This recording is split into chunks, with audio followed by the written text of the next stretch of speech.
Bismillahirrahmanirrahim. Subhanaka la ilma lana illa ma 'allamtana innaka antal alimul hakim wa tub 'alaina innaka antat tawwabur rahim. Alhamdulillahi wa bihi nasta'in wa 'alayhi natawakkal. Amma ba'du, fassalamu alaikum warahmatullahi wabarakatuh. Alhamdulillah, muli nandito tayo ngayon sa pagtitipon alang-alang sa hangad natin na makamtan ang habag at pagpapalat pagmamahal ni Allah Tabaraka wa Ta'ala. At nawa ay ibigay niya sa atin ito dito pa lamang sa mundo, higit lalo sa araw ng muling pagbangon, at ibigay sa atin ang kanyang paraiso magpasawalang hanggan. Allahumma amin. Isang paalala lamang na ipinaalala sa atin ng ating mahal na propeta Muhammad sallallahu alaihi wasallam, na marapat sa atin na malaman at panghawakan. Ang mga kakilala natin na mangangaral ng Islam, mananaliksik ng kaalaman, ay kilala natin sila sa kanilang pagkatao at bilang sila ay mayroong kaalaman sa pang-Islamikong kaalaman. Subalit, pakatandaan natin na kahit pa man din ang tao na mayroong kaalaman sa Islam at nagpapalaganap nito, ay tao lamang din na nagkakamali.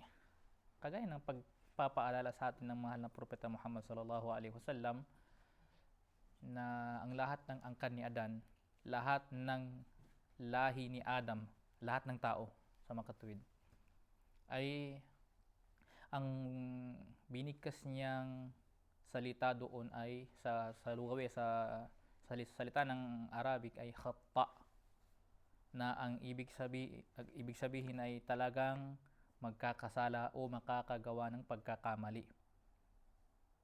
Hindi natin ito matatakasan. Subalit, sinundan pa rin niya na ang pinakamainam sa mga taong nagkakamali ay ituwid niya ito at magbalik loob kay Allah Tabaraka wa Ta'ala. Hindi dahil si Ustad ay nagpapalaganap ng turo ng Islam, kaalamang Islamiko, ay baka sa paningin natin ay nasa sa kanya na ang mga gawaing banal, o siya mismo yung banal na parang hindi na siya nakakagawa ng pagkakamali. Subalit, isipin natin, alalahanin natin na siya pa rin ay isang tao at talagang magkakamali siya. Subalit, ang pinakamainam sa lahat ng mga nakakagawa ng pagkakamali ay sundan niya ito ng kabutihan, at yun ang makapagbubura nito. Kagaya sa isang hadis. At ang pinakamainam sa lahat ng tao ay magtoba, magbalik loob kay Allah Tabaraka wa Ta'ala. Ang dalil na ating pinanghahawakan bilang mu'min, mananampalataya, bilang Muslim, ay ang Quran, talata ni Allah, hadith na salita ni Propeta Muhammad sallallahu alaihi wasallam, at ayon na din sa pangunawa ng mga sahaba, kasamahan ng Propeta Muhammad sallallahu alaihi wasallam, at gayon din sa pangaral ng mga tatlong siglong nagkakasunod-sunod na unang henerasyong mga Muslim na pasok doon sa tinatawag ng Salasa Qurun al-Mufaddala. Pinakamainam yun na tatlong siglong pinakamainam. Mula sa Ahadun Nabi, panahon ng propeta, kanyang mga sahaba, at sumunod doon, at sumunod pa doon, sumunod na yon, ayon sa kanilang pangaral at pangunawa sa Quran at Hadith. Gayunpaman, nakakalungkot lamang isipin na meron pa ring mga tinatanggap naman nila na sila ay kabilang sa Muslim at sila ay mananampalataya, sila ay mu'min, at meron silang nakikilalang mga tao na pilit na itinutuwid sila. Sa panahong yun, nasa sa kanila kung sila ba ay maniniwala, susunod doon, tumalima sa turo ng mga ngaral na yon na may kaalaman sa Islam o hindi. Mayroong isang hadith si Propeta Muhammad sallallahu alaihi wasallam na sinabi niya doon, mathali wa mathalukum kamathali rajulin aw qadanara. Sinabi niya doon na hinalimbawa ko ang aking sarili at kayo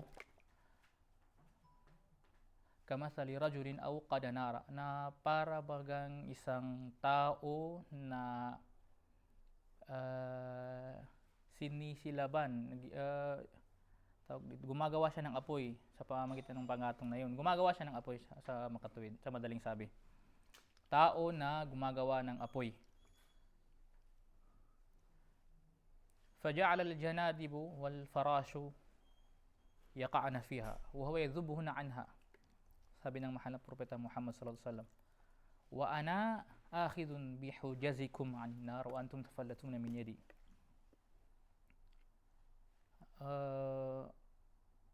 Sabi niya, hinalimbawa ko ang aking sarili at kayo na parang isang tao na gumagawa ng apoy.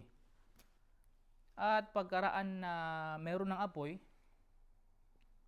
ay may makikita ka na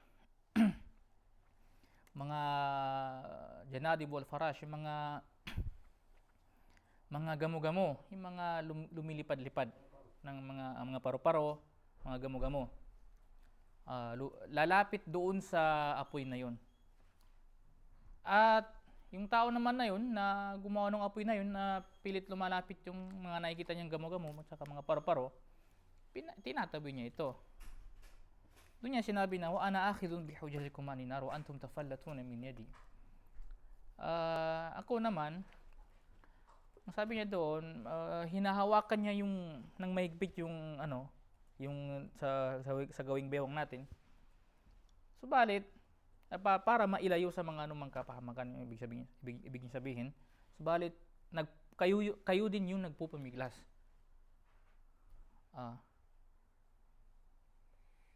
May mga kakilala tayo, may mga pagkakataon na alam natin na tinuturuan tayo ng ating mga buting mga masyayikh, mga ustad. Alam nila yung tinuturo nila, tayo ay kanilang itinutuwid. Dahil alam nila na tayo ay nagkakamali. Pinagsasabihan tayo sa anumang pagkakamali natin para magbago, para ituwid yung anumang nagawa nating pagkakamali. Subalit, nakakalungkot lamang isipin na mayroong pagkakataon na sinabi nyo na nagpupumiglas. Ibig sabihin nun, tayo din yung lumalayo dun o umaayaw sa mga turo na yun. Hindi natin sila pinaniniwalaan. Na parang ang ibig sabihin nun ay ikaw na rin mismo ang lumalapit sa anumang kapahamakan. Nang matinding kapahamakan na mapupuntahan natin ay walang iba kundi ang naglalagablab na apoy ng impyerno. A'udhu billah. Ma'adallah, nawa ay ilayo tayo sa ganong mga sitwasyon na walang may gusto. Kahit pa man ang mga suwail na tao, ayaw pa rin nilang makapunta sa impyerno. At alam nila yun, sinasabi nila na ayaw nilang mapunta sa impyerno. Subalit, kapag naman sila ay tinuturuan, pinapangaralan, umaayaw at hindi pa naniniwala. At ang masakit doon, mayroon pang mga tao na hindi sila naniniwala doon sa aral ng tao na yun na nagtuturo sa kanila, itinutuwid sila, bagkus yun pa ay kanilang ginagawan ng mga hindi dapat nating gawin. Sabihin na para lamang sila ay masira sa mata ng tao. Dalangin natin kay Allah Tabaraka wa Ta'ala na ilayo tayo sa ganong mga uri ng mga tao at nawa ay ibigay sa atin ang gabay upang tayo ay malinawan at mapanatili natin sa ating mga sarili ang pakikinig sa anumang pangaral sa atin ng ating mga buting mga may alam na magbibigay sa atin ng payo para ilayo tayo sa anumang kapahamakan at para magkaroon tayo ng kaalaman at para maging dahilan ng ikadadali natin sa pagpasok natin sa paraiso ni Allah Tabaraka wa Ta'ala. At nawa ay bigyan na rin tayo ng lakas, ng bigkis ng pagkakapatiran sa Islam. Wa aqulu ma sami'tum wa akhiru da'wana anil hamdulillahi rabbil alamin. Assalamu alaikum warahmatullahi wabarakatuh. Jazakumullahu khairul jazaa fid darain. Nakalay ba yan? Nakalay ba? Stop. 1 minute lang ah.